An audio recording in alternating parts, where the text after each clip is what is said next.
Welcome to the Realizations Podcast. I'm Andrea Gordon, your host, and I'm excited to explore the world of real estate with you.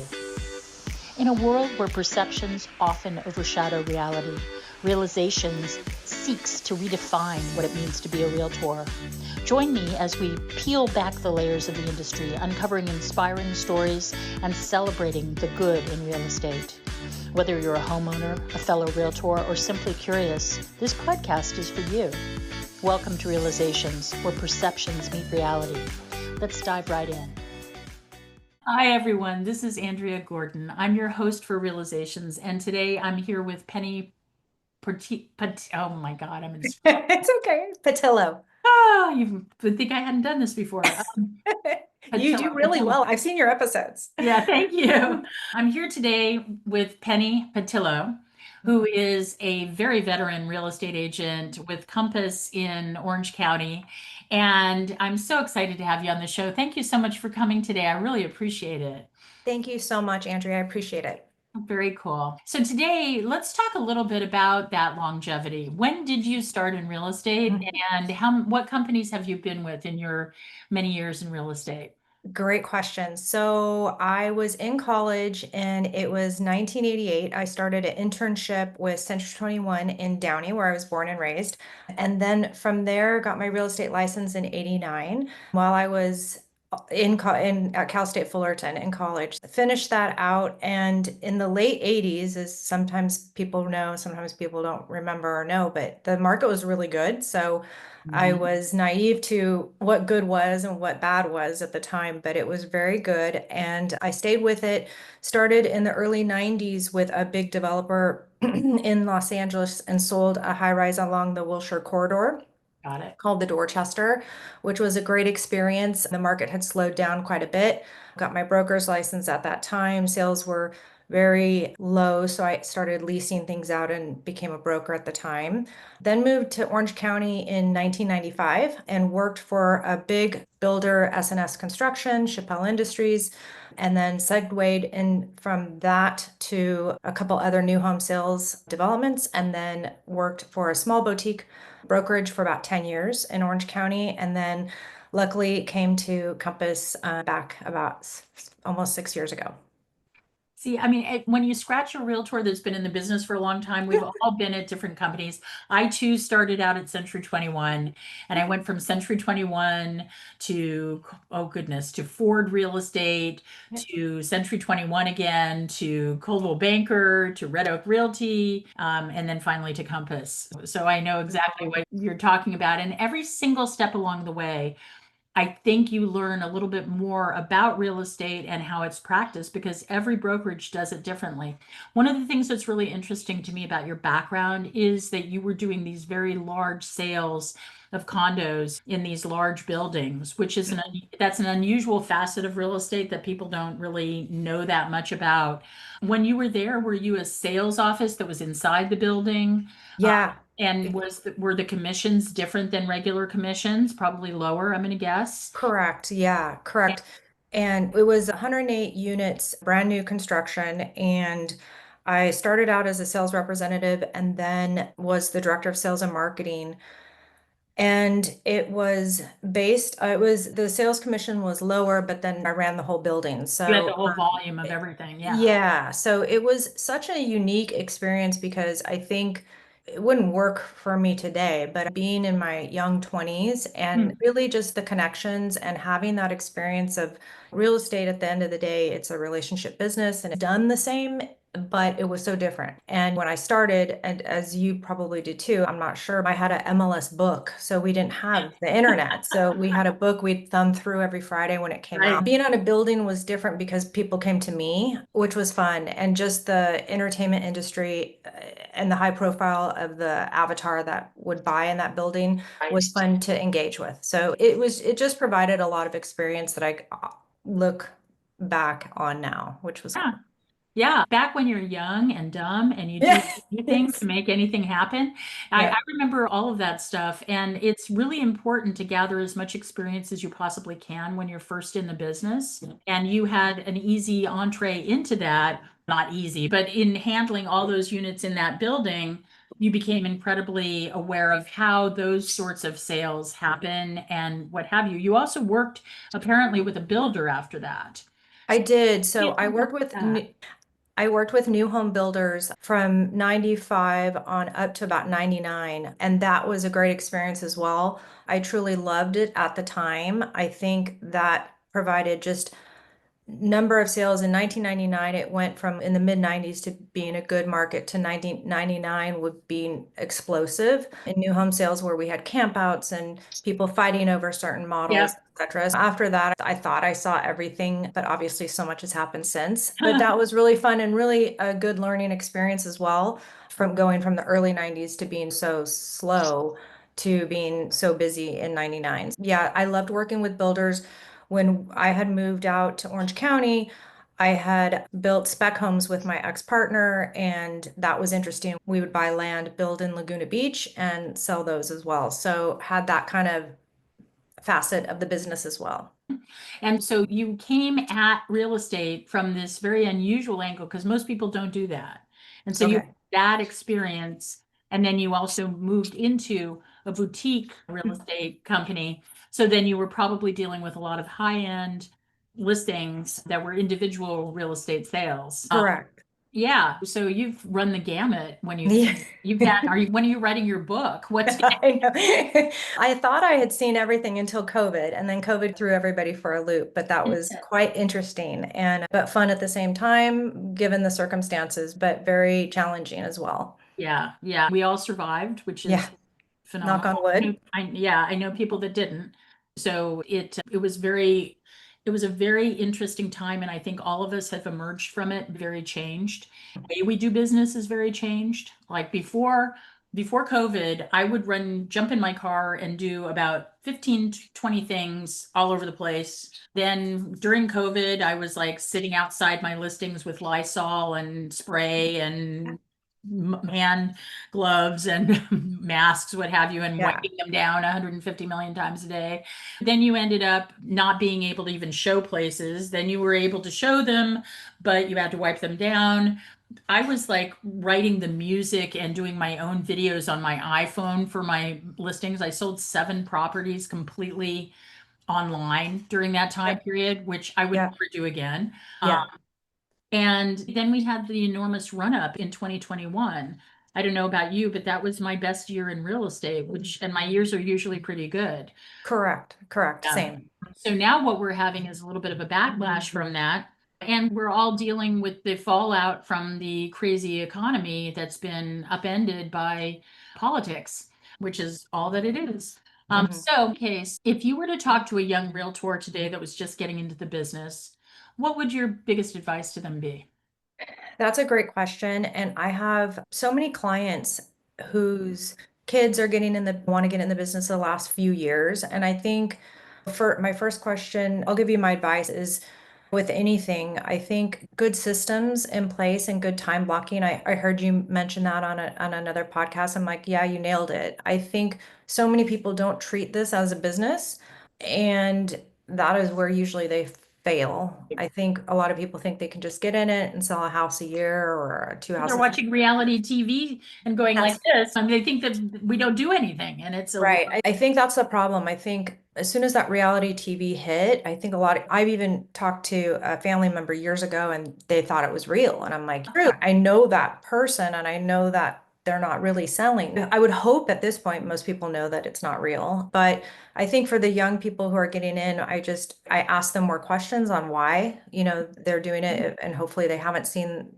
a TV show and think it's really like that.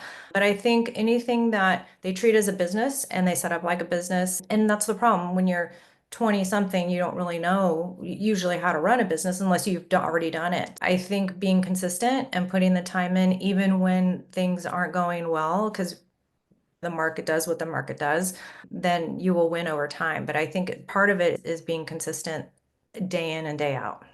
I ab I utterly agree with you. Absolutely. I sell normally around a house a week, and I have to have systems in place. You also have to have staff. I think that being aware that there are things that are worth your time to do and things that are better to outsource is an important step in people's lives. Do you have a coach by any chance? Do you work with a coach? That's a great question. So we worked with Tom Ferry for over 5 years. We don't have the coach now, but I'm not opposed to getting another coach back on or her. We loved her. We still love her. Still communicate with them. I think they are a great organization. We were just trying to get things off our plate to hone in on what was important once the market shifted. And really, at the end of the day, it's spending our time with our clients. We just got rid of a lot of noise out Yep, yep. there because what I think they even had taught us, like what got you here is not going to get you there. We tried to focus in on what was important, and that's our clients at the end of the day.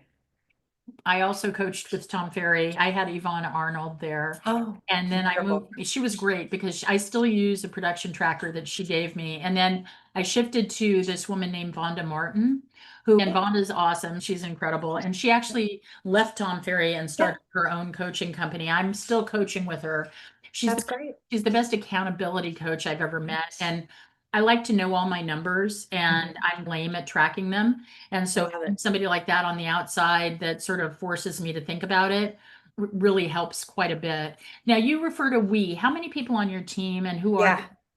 So that's a great question. I love how you mentioned you need accountability partners. That would be my analytical husband, Don. So Don has joined our team since the end of 2018. And then we have Bernadette Whalen, Tracy Ness Brown, and then Kyle Griffin. And Tracy and Bernadette are seasoned agents, and Kyle is newer to the business. He's been with us about 2 years. So great? And do you separate people off into different roles or are they primarily buyers agents? How does that work in your team? both. They are both buyers and sellers agents. And then Don and I do work together with all of our clients. Got it. Yeah, the way my structure is, I'm an individual agent. I have two listing coordinators, Kai and Philip, who are amazing, and they do all of they schedule the inspections, they go to the inspections, they look at the aesthetic upgrades, they schedule the stagers for me, what have you. And I also piece off a lot of buyers to them as well as to other people. I also have a transaction coordinator and I have a virtual assistant in the Philippines because you can't handle that amount of business yourself. It would Yeah. drive you would go insane. I'm primarily new business listings and I Mhm. usually piece off most buyers unless it's somebody special that Correct. Yeah. I've been, let's say I sold their house out from under them or something. Correct. Yeah, I get that. Yeah, we Yeah. do. And we do have a transaction coordinator we have worked with for over 10 years. So I can't forget Clarissa. She's a huge part of our business as she Yeah. runs the ship. Yeah. Or at least the files, which is Yes, exactly. so what do you do in your off time? Do you have any off time? Do you take care of yourself? That's a great question. So we do like to travel. We did a lot more before COVID. We took our first vacations since COVID last year. We went to Japan. So we do like to, before that, we would travel Europe every year and try to go somewhere new. But we do love to travel once a year. We try to go the end or beginning of September after Labor Day because it's a little lull that we have. I feel like Right. after the spring summer market, right before the fall, regroup. Sure. But yeah, so we do try to take one vacation a year. Do you have any hobbies that you do that are outside of real estate? Yeah, great. I love yoga. So I love anything health and wellness. So my husband Don, he plays ice hockey Oh, 3 times whoa. a week. So yeah, so he just got back into that. He used to play pickleball, but just got back into ice hockey. So we're very active in the community. We love hiking and walking in coastal where we are now. Very cool. Do you have any charitable organizations that you focus on? Yeah, we actually work with Volunteer Network, and they're in Orange County, and they're a great network because they work with all different organizations, either like feeding the homeless or gathering clothes for women that are in battered shelters. So we work closely with them. We have a contact there that we love, that we're always trying to help or donate or volunteer our time with. And then I am always working somehow with the American Cancer Society. Do you handle your marketing yourself? How do you market? What's your Yeah, we work model? our marketing coordinator at Compass is amazing. We work with her for our internal ads and things like that, and then we sub out all our other marketing with other vendors. Like you said, it's just too much to micromanage all of it, so we have Right. different vendors that we have running those different departments. I have a really wonderful advertising company called Agent Upgrade that I work with, and Okay. they handle all of my social media. Honestly, I go onto my personal page and rant about Trump and stuff, but other than that, I don't, Yeah. my business page, I don't do it. Yeah. So to keep myself from being political anyplace else, I have them do everything. And, uh, That's smart. and they're amazing. They're really wonderful. Yeah, we had for 5 years, we had Megan Massey with Mass Media, and I love her. She's Mhm. amazing. We just put a hold on that at the beginning of the year to quiet the noise Yep. and scale back on what was important. So I don't have a love-hate relationship with it, but I think when you quiet the noise, then you can concentrate again on what's important. And social media is great for a lot of things. And then there's a lot of things I think it's not great for. We're just put a little hold on that and reassessing, and we might pivot back in. But we do have our page. You can follow us at penny.don.patillo, and people do DM us through there. But mostly people come through our website, which is pennyanddawn.com, or mostly referral business. That's great. One of the things that you've been saying pretty consistently throughout the podcast today has to do with quieting the noise. And realtors can get so hyped up. There are so many, every day they're trying to sell you something new. And when you're new in the business, you have this fear that you're going to miss out. So you buy stuff. And also Hmm. working with Tom Ferry, the guy, there isn't an app that he doesn't get a part of, frankly. And I've gotten some good stuff from some of that. But also, when it comes right down to it, when you're in a market like the market we're in, going back to basics is absolutely crucial. I'm not saying that you want to go run and door knock or anything like that because that's dangerous at this point in time. But I think just remembering that the handwritten note, the picking up the phone and actually calling and talking to people. I remember Yeah. my first broker, Mohammed Ahmed. By the way, he lived in a place called, I don't know if you're familiar with the Northern California at all, but he lived in a place called Hillsborough in a multi-gajillion dollar house. Yeah. Pick up the phone and he'd call somebody and he'd be like, "Hey, Saul, I'm broke. I need some business. Can you get some business for me?" And for it would, because of his charm, it would work. Now, I don't think that you should go on the phone and say things like that, but Right. it always, people would laugh. You could tell they were laughing on the other end of the line. And it always actually would bring him some business when he I did know. that. So, Yeah. so just going back to the basics is a super important thing to do. I got this thing called Rocket Money the other day. And I have so many subscriptions to things that I don't use. You don't Yep. even know that you're doing this when you're a Yes. realtor. You buy all this stuff and you're paying for it on a monthly basis and you put it on a credit card so it's on an auto pay and then you don't realize, oh, $66 a month is going here, $35 a month is going there. But if you add it all up, it's a lot.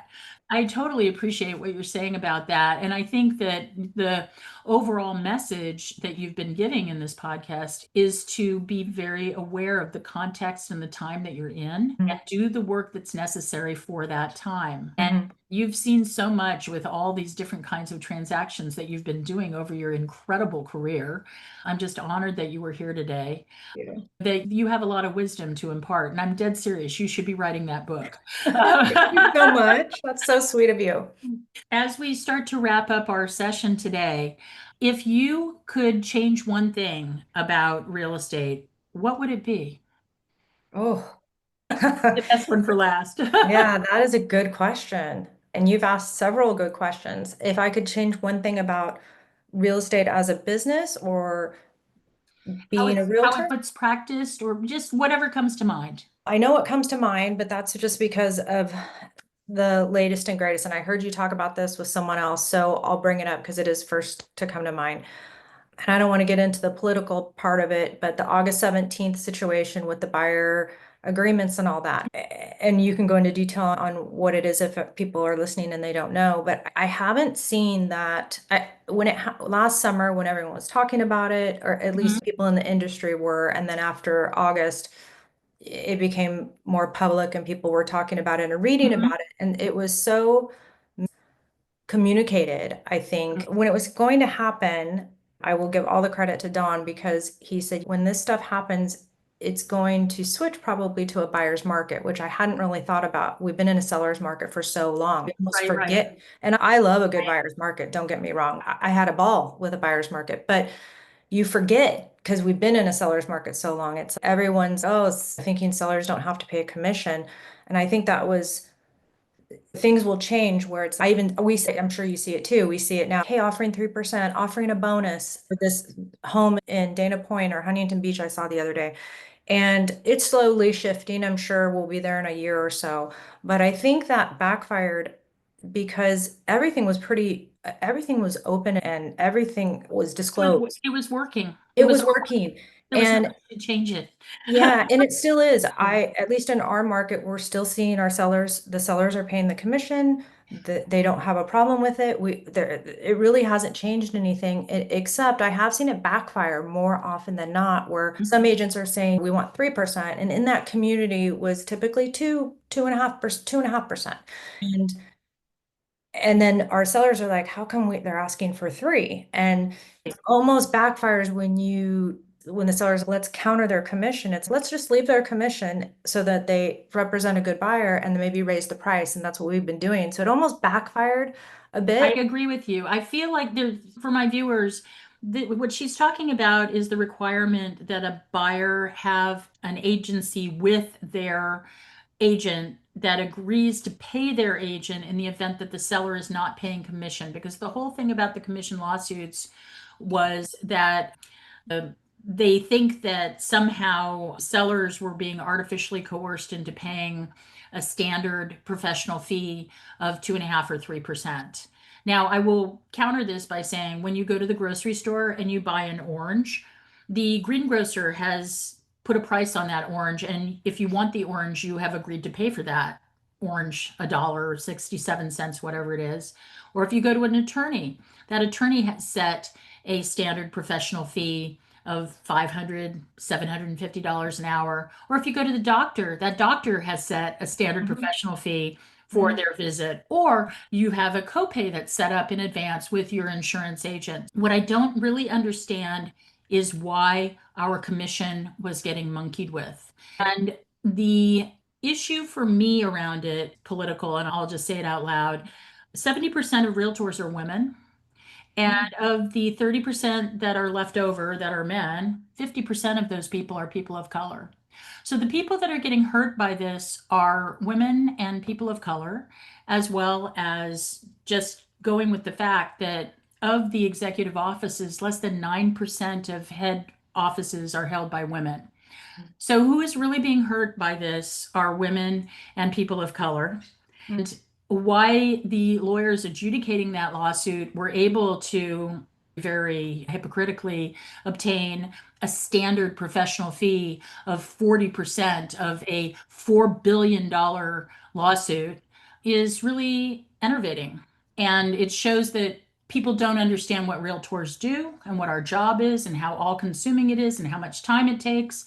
So that's what we're talking about here. Now, I have a little bit of a different opinion than you about the buyer broker agreement, which Mhm. is I think that rather than creating this weird netherworld that you're Mhm. talking about, they should have just said, you know what? Sellers pay your agent, buyers pay your agent. That would have resolved a lot of the issues that are coming up for people. And beyond that, it would also separate the wheat from the chaff, as people say, because if a buyer is not willing to commit to you, if a buyer does not feel comfortable paying you a commission, you should not be working with them. Agree. And I think that a lot of young agents are not capable of the negotiation skills that are such that let them know what that would allow them to tell their client, this is what I'm worth. And if I do this for you, I need to be paid this. So that's the setup that's happened, and it creates bad blood. A transaction, you've worked with this buyer for 6 months. The seller suddenly isn't willing to pay. And by the way, in our area, I have only seen sellers that are above $2 million not willing to pay commissions. Yeah. Everybody else is like paying normal commissions, and it's the sellers above 2 million who are like, maybe I just won't pay commission. Oh, yeah, we haven't seen that, so Yeah, I they'll might have a start. different opinion if Mhm. we did, but I'm not seeing that. And it's always built into the price anyway. So I Mhm. just feel that it was, like you said, a gray area that doesn't have to be gray. It could have been, And it creates a problem. It creates a yeah, problem because at the very end, suddenly you're haggling with your own client about right. getting paid. I have given credits to people in those 100%. situations. And so it affects my income and it's not fair. Hmm. So I just think that it was mishandled profoundly. Agree. So that would be my answer. Yeah. I would change that. And I understand in some situations regarding that lawsuit, maybe something wasn't disclosed in other states. However, it needs to be where the seller's paying 2.5% to the listing agent, 2.5, if they want to know how much they're charging, the listing agent's charging, 2.5% to the buyer's agent, if they need that upfront. I think though that as it is now, I even see agents, and I'm sure you do too, not knowing how to handle the situation, or they don't even know they need a buyer's agreement when they present an offer. I don't. I'm a theater director when I'm not being a realtor, and I work with a lot of union actors, and they Mhm. have union contracts, and they have very specific pay rates, and they have very specific things that you have to do in order to work with them. And it's just so weird to me that they destroyed the one thing. The multiple listing services used to be the place where everybody went to know that they got paid a certain commission. They've Right, now taken that off the table. So now right. somebody like me, I have 14 active listings right now. I have to field phone calls from people all day long going, is the seller willing to pay? Yeah, What's the yeah. seller willing to pay? It's this weird bigger than a bread box thing that we get E- into, and it's Exactly. bunk. It, yeah, it causes a lot of havoc for no reason.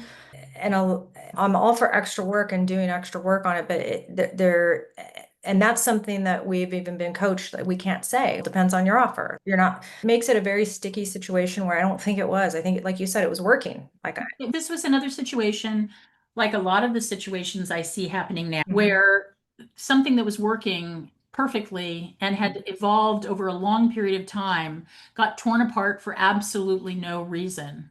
And the initiation behind the lawsuits in the very beginning were large, major corporations that really want to disrupt real estate as we know it. They want to Mhm. get rid of agents. They would Mhm. like people to be able to push an a la carte menu of what they do. And the Right. problem is, like you said earlier, people don't know what they don't know. So Yeah. since people don't like, remember travel agents? There used to be a travel agent who could tell you where to get the best soccer tour, or who could tell you, actually at the hotel soccer, everybody knows that. Right. But just as an example, they could tell you some really wonderful stuff about where you were planning your trip and where you were going to go. And those people are all gone because everybody wants to do everything online and push a button. And the people that are traveling and doing that who are savvy and they have to do a lot of research themselves, there were agents who knew exactly what to do. And the people that are now traveling who are younger, they don't even know that happened. They have no idea that was possible. So the Right. world is becoming a much grayer place in a funny way, much more Right. mediocrity. Mhm. Mediocrity is ruling the day in a sense Mhm. because the things that created unusual, beautiful experiences were taken away from them in that industry. In real estate, where every house is different, even if it's a planned urban development, it depends on where the house is situated and where the sun hits and Right. where you are in relationship to the water and what have you. You can't do that. It's not Right. possible. So, how can they take that away from people? Again, they don't know what they don't know. Because they don't know what they don't know, yeah, they'll take it away eventually. Mm. You and I will be dinosaurs. Yep. Someday. And it will not be working as well. So it's very sad to me in a certain way because people don't understand what service actually is. What we do is we serve people. We A do. fiduciary like an attorney is. People Yeah. don't get it. And Yeah. sorry to be on my soapbox. I just No, I love it. No, that hope, and I'm sure that spoke to you as well, but that's one thing I would change just to, yeah. it created some havoc that didn't, and it's now not a talking, everyone's not talking about it like they were, but it still creates issues that don't need to be there. I completely agree.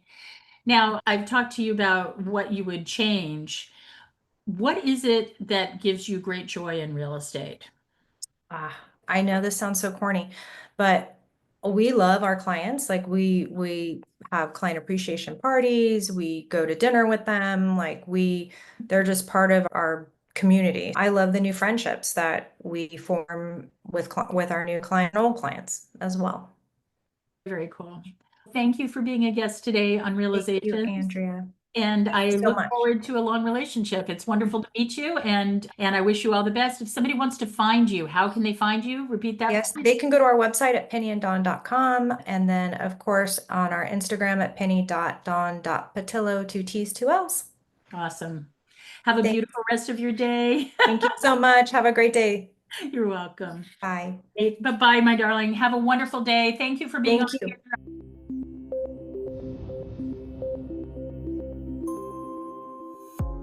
Thank you for joining me on this episode of the Realizations Podcast. I hope our conversation has shed light on the true essence of real estate and the people behind it. As we wrap up, I want to extend my gratitude to our listeners for their support and engagement. Your feedback drives the heart of this podcast, and I look forward to continuing this journey with you. If you enjoyed today's episode, please consider subscribing to the Realizations Podcast and leaving a review. Your support helps us reach more listeners and spread our message of positivity in the real estate industry. Until next time, remember to keep an open mind, embrace empathy, and always seek the good in every situation. I'm Andrea Gordon, signing off from Realizations. See you next time.